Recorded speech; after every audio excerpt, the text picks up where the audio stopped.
Okay, before everybody comes for me for where some of these characters are, pretty please read the description. Thanks! Hey everybody, Ray here, and this will be my last video of 2021. And I know I said GOROU would be next, but the post-festivities food lull said nap, so...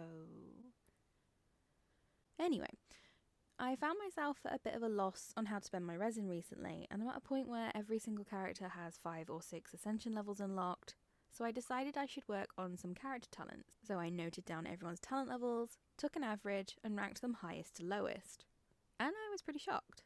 Characters I thought I'd invested more into were way lower on the list than I expected, while some were higher thanks to their constellations. I thought I'd turn it into a tier list and share it with you. Before we hop in, please let me know if you like these videos by hitting that like button, and please consider subscribing to join the team. If there's a character you'd like to see me cover or a topic you'd like me to talk about, then just let me know in the comments. We're going to kick off with TARTAGLIA. If you saw the video where I used up all of my crowns, you'll know this, but I have triple crowned TARTAGLIA. And thanks to his impressive talent Master of Weaponry, boosting his basic attack to 11, he comes out with an overall score of 10+, which puts him firmly in the top spot in the S tier. But from here on, we'll use a random number generator to pick who is next. And it's the Geo Traveller. Geo Traveller's skills are at 3, 4 and 4, giving them an average of 3.7, landing them in the D tier. Next up is KUJOU SARA with 4 across the board, scoring just a little higher than the Geo Traveller, but also in the D tier. Next in line is Kokomi with talent levels 3, 5 and 6 for an average of 4.7. She takes the lead in the D tier, but is still in D tier. ALOY comes up next, and I haven't built any of her talents at all, which puts her firmly in last place and the D tier. Onto a character I have built up a little better, and it's ARATAKI ITTO. All of his talents are at level 8, so he's in the A tier. Spoiler alert though, all of the A tier characters have an average of 8, so it's more like the 8 tier really. The first Knight of Favonius on the board is Kaya with 6 on all of his talents for an average of 6, and a spot in the C tier. Kaya is followed by YANFEI with the exact same stats, and into the C tier she goes. Next is Rosaria, and her talent levels are 6, 9 and 13, for an average of 9.3. Rosaria joins Child in the S tier, which is exactly where she belongs. Now we come to the Electro Traveller, who I haven't built up at all, so with an average of 3, they fall into the D tier. But when it comes to the ANEMO Traveller, I did use them a lot in early game, so I did level up some of their talents to 5, 7 and 6, with an average of 6, placing them in the C tier. When it comes to the not so harmless sweetie SUCROSE, her talent levels are 6, 13 and 9, giving her an average of 9.3, and like Rosaria, joins the S tier where she belongs. On to the RAIDEN SHOGUN, with talents at 6, 8 and 10, and an overall average of 8, joins ITTO in the A tier. Next up is the new 4-star GOROU, who I haven't leveled much yet, so with an average of 3.3, joins the D tier. I was kind of surprised by Mona's place on the list, as I thought she might have scored higher, but with talent levels 6, 6 and 10, Mona averages out at 7.3 and joins the B tier. And then we come to the double crown ZHONGLI, and no surprises here, is one of my S tier characters with an average of 8.7. When it comes to Pirate Captain BEIDOU, her talent levels are 6, 9 and 9 thanks to her constellations, averaging out at a score of 8 and joining the A tier. Next up is the lovely Librarian Lisa, and again we've got 6s across the board and into the C tier.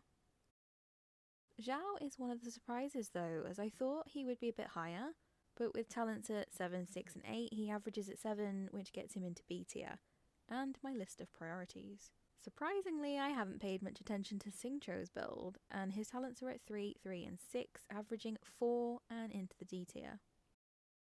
Next up is Diluc, and no surprises here, as possibly the strongest character on my account, his talent levels are at 8, 11 and 8. Diluc averages out at 9 and into the S tier.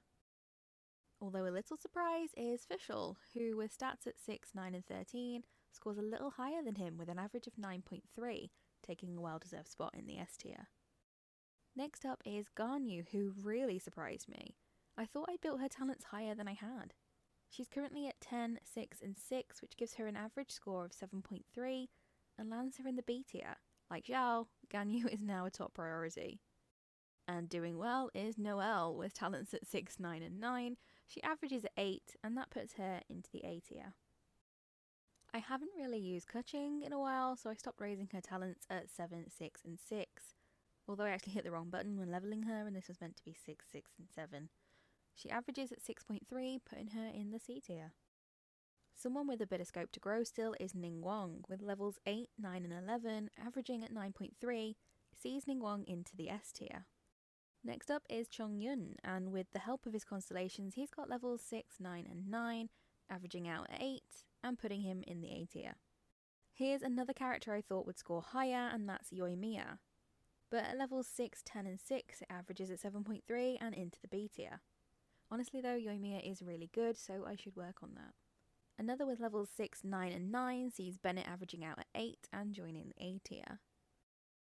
And just like Bennett, XIANGLING also averages at 8 and is in that A tier. Next up is THOMA with talent levels 6, 7 and 8, averaging out at 7 and also into the B tier. I'm a bit surprised by EULA too, as I thought she would be in the S tier, but levels 10, 7 and 7 average at 8, so she's in the A tier. I do need to boost that, but not as much as some of the others. Another character I haven't built much is Razor, at levels 4, 6 and 6, averaging at 5.3, Razor is in the C tier. The next in line is DIONA. Thanks to her constellations, her talents are at 6, 9 and 9, giving her an average of 8 and putting her in the A tier. The next character is KLEE, and with no constellations, all of her talents sit at 6. She averages at 6, so ends up in the C tier. I've got to work on that. And with that constellation boost that KLEE didn't have, SAYU's talents come in at 6, 6 and 9. She averages at 7 and joins the B tier. I do love SAYU's skill, so it's something for me to work on in the future.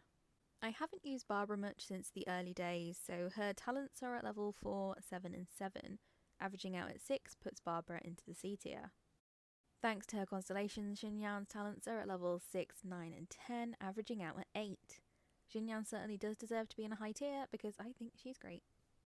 Nearing the end now with Amber, who I did start building up and then decided to triple crown TARTAGLIA and used up all the freedom books. Her talents are currently all on 3, averaging at 3, meaning Amber makes the D tier.